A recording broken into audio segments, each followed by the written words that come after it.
श्रावण मास महात्म्य 16वां अध्याय शीतला सप्तमी व्रत।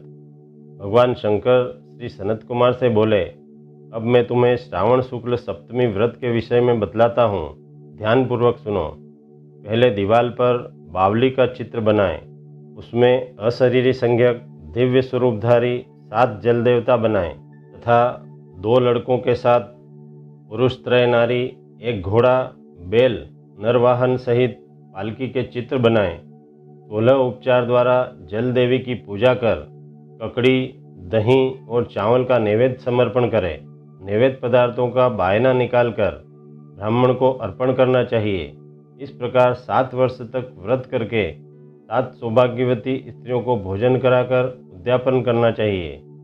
एक सोने के पात्र में 7 जल देवताओं की प्रतिमाएं रखकर पहले दिन अपने पुत्र के साथ उन प्रतिमाओं का पूजन करना चाहिए। दूसरे दिन ग्रह होम कर चरु होम करना चाहिए।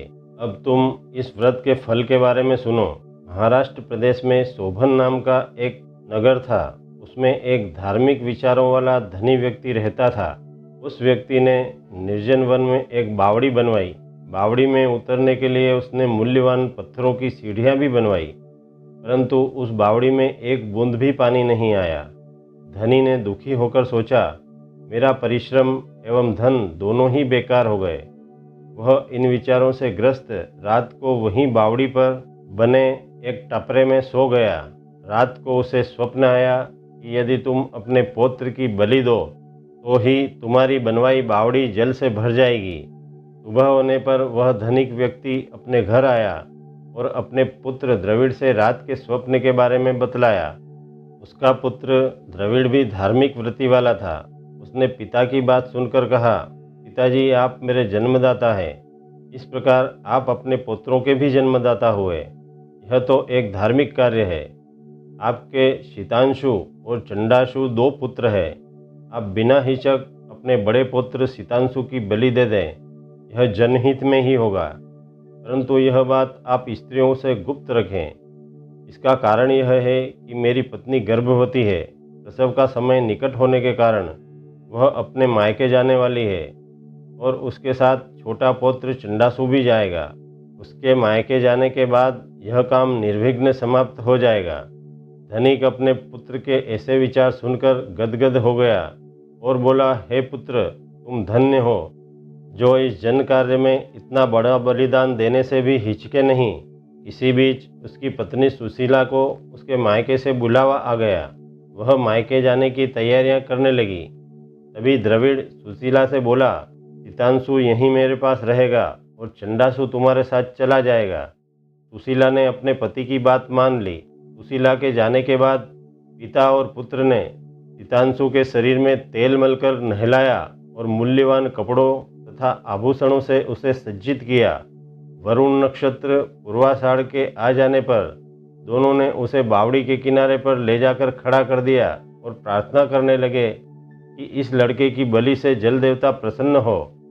लड़के की बलि देते ही बावड़ी अमृत तुल्य जल से भर गई। दोनों पिता पुत्र बावड़ी को जल से भरा देखकर अति प्रसन्न हुए, परंतु पौत्र के बलिदान से दुखी मन से घर को लौट आए। उधर सुशीला के मायके में तीसरा पुत्र उत्पन्न हुआ। 3 मास का पुत्र होने पर वह अपनी ससुराल लौट आई। रास्ते में जब वह बावड़ी के पास आई तो उसे जल से परिपूर्ण देखकर चकित रह गई। वह उसमें स्नान करके बोली, मेरे ससुर का परिश्रम और धन का खर्च यथोचित रहा, व्यर्थ नहीं गया। उस दिन श्रावण शुक्ल सप्तमी तिथि थी। सुशीला ने शीतला का शुभ व्रत किया और वहीं पर दही तथा चावल मंगवाकर स्वादिष्ट भोजन बनवाया। जल देवता की पूजा करके दही, चावल और ककड़ी का नैवेद्य देकर बायना ब्राह्मणों को दे दिया। वहाँ से सुशीला की ससुराल 4 कोस दूर थी। अब सुशीला दोनों लड़कों के साथ बावड़ी से घर की ओर चल दी। इधर जलदेव आपस में कहने लगे, इसका बड़ा पुत्र हमें वापस लौटा देना चाहिए, क्योंकि इसने बड़े प्रेम से हमारा व्रत किया है। उन्होंने सुशीला का बड़ा पुत्र जल से बाहर निकाल दिया। माँ को देखकर शीतांशु माँ के पीछे भागता हुआ माँ माँ कहता हुआ आया।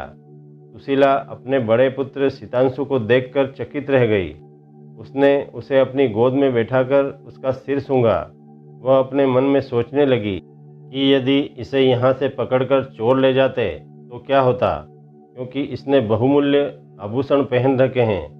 यदि इसको घर से भूत पिशाच पकड़कर लाए होते तो वे इसे आज क्यों छोड़ते।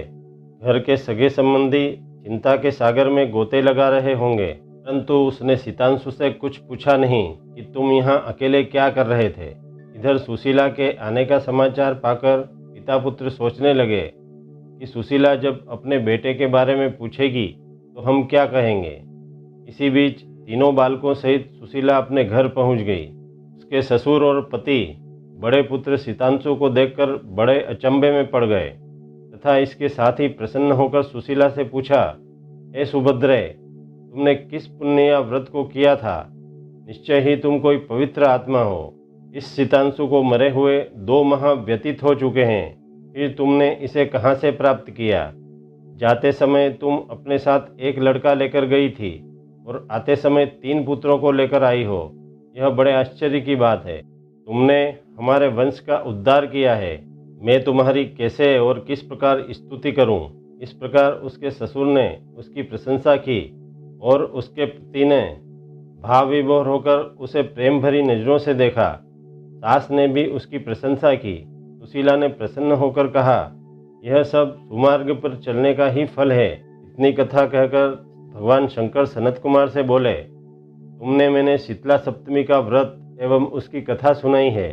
इस व्रत में दही, चावल, ठंडा जल, ककड़ी, फल, बावड़ी का जल लेकर शीतला माता जो देवता के समान है उनकी पूजन करनी चाहिए। इसको करने वाले तीनों प्रकार के पापों से मुक्त हो जाएंगे। इसलिए श्रावण शुक्ल सप्तमी का यथार्थ नाम शीतला सप्तमी हुआ। इति श्री श्रावण मास महात्म्य 16वां अध्याय समाप्त। दोस्तों, भक्ति के इस वातावरण को और अधिक अद्भुत बनाने के लिए आप हमारे वीडियो को लाइक करें, शेयर करें। यदि आप हमारे चैनल पर पहली बार वीडियो देख रहे हैं तो हमारे YouTube चैनल अद्भुत ज्ञान एवं भक्ति को प्लीज़ सब्सक्राइब कर बेल आइकन अवश्य दबाएं ताकि हमारा हर नया वीडियो आप तक शीघ्र पहुंचे।